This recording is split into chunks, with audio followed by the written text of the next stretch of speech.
Pembahasan terakhir dari perencanaan pajak PPh pasal 23 yaitu perencanaan pajaknya. Jadi di setiap subbab saya memberikan perencanaan-perencanaan yang bisa dilakukan. Nah, di sini kita lengkapi, ada yang beberapa diulang, ada juga yang baru. Maka yang pertama, dalam hal perencanaan pajak penghasilan pasal 23, yaitu pertama mengetahui DPP. Ya, mengetahui DPP.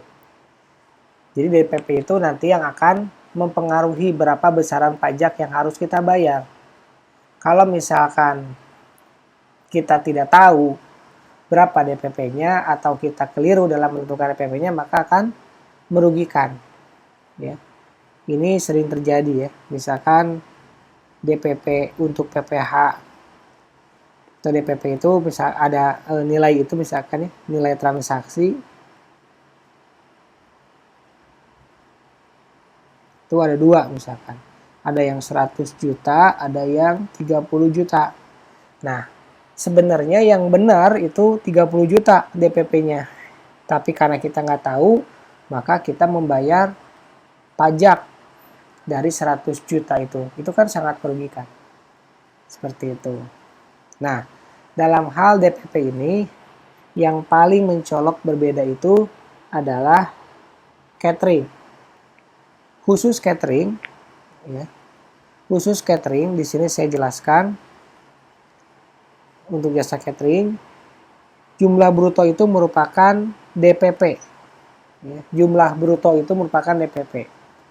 Kita tahu PPh pasal 23 itu atas jasa. Dan catering itu kan yang harusnya dikenakan itu jasa memasaknya dong. Bukan bahan bakunya pun dikenakan pajak. Nah, tapi ini ada kekhususan. Ya. Ada kekhususan. Untuk catering, jasa memasaknya, bahan bakunya, bahan penolongnya itu termasuk DPP atau dasar pengenaan pajak. Jadi, selain jasa catering,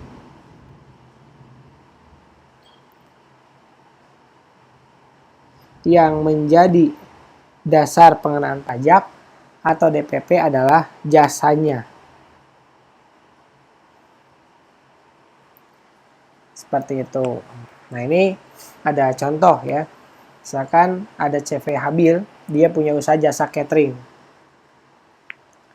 Kemudian konsumsi itu ada 5.000 paket, 3 hari 25.000 per paket.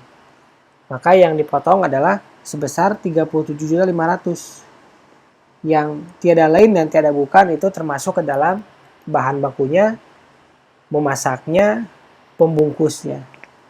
Itu untuk jasa catering, khusus jasa catering. Seperti itu.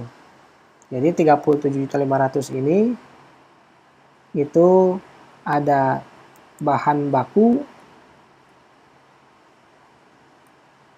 kemudian ada juga jasa. Seperti itu. Yang kedua adalah menghindari penggunaan nama-nama perkiraan akun yang mudah diartikan sebagai objek pajak PPh pasal 23. Nah, ini kuncinya itu ada di pemahaman kita dalam memahami mana yang termasuk ke dalam objek dan bukan objek. Gitu. Sebagaimana tadi, ini bukan termasuk objek nih ya, kita nggak usah dipajakin. Atau istilahnya kita belokkan misalkan ya. Yang ketiga adalah memisahkan pembayaran gaji, upah, honorarium dengan penggunaan jasa. Jadi ada gaji, ada juga jasa. Di sini ada contoh, misalkan ada CV Teknika.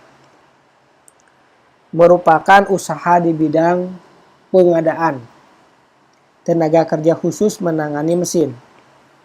Nah, CV Teknika melakukan kontrak dengan PT Murni dalam penyediaan 15 teknisi dengan gaji masing-masing 4 juta rupiah per bulan. Imbalan jasa dari penyedia teknis yang dilakukan antara CV Teknika dengan PT Murni adalah sebesar 20 juta rupiah. Maka teknisi selanjutnya akan menjadi pegawai PT Murni setelah melalui beberapa bulan dan beberapa tes yang diadakan.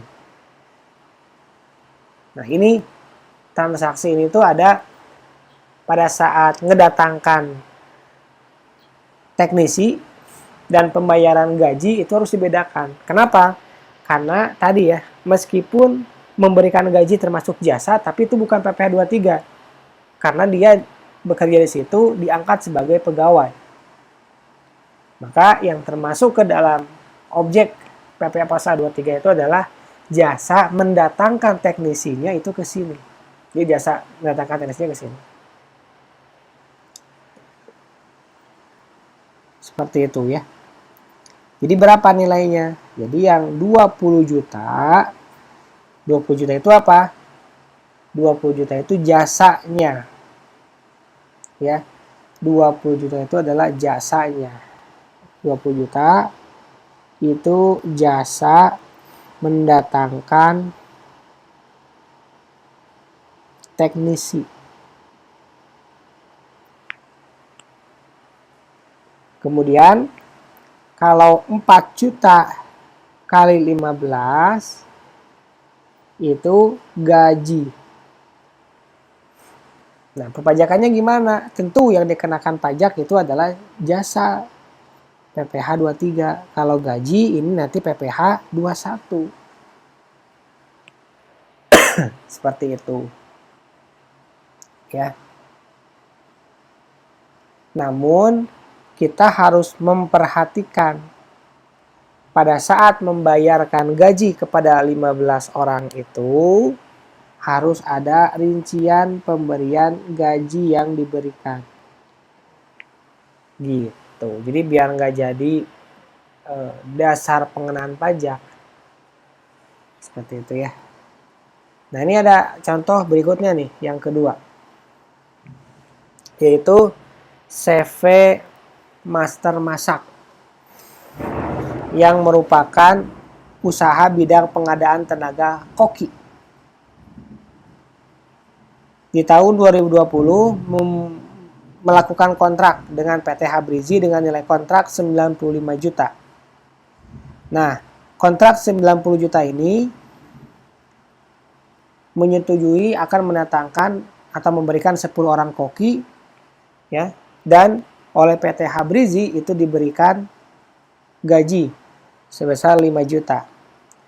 Kemudian imbalan atas mendatangkan koki itu sebesar 20 juta rupiah. Nah, maka dalam kondisi tersebut ada dua kemungkinannya. Kalau nggak diberikan rincian pembayaran gaji yang berapa? Yang 5 juta itu, ya. Maka yang menjadi dasar pengenaan pajaknya adalah 95 juta. Ini kita sangat tidak merekomendasikan. Tapi kondisi yang kedua, apabila CV Master Masak memberikan rincian pembayaran gaji tenaga koki, sehingga kalau kondisi seperti itu yang menjadi pengenaan pajaknya adalah 20 juta. Ini yang wajib kita lakukan. Jadi perencanaan pajaknya kita simpulkan yaitu dengan melengkapi rincian pembayaran gaji. Kalau ada rincian pembayaran gaji, nanti gaji itu masuknya ke PPh 21, bukan PPh 23. Itu tujuannya kenapa harus dilengkapi rincian pembayaran gajinya.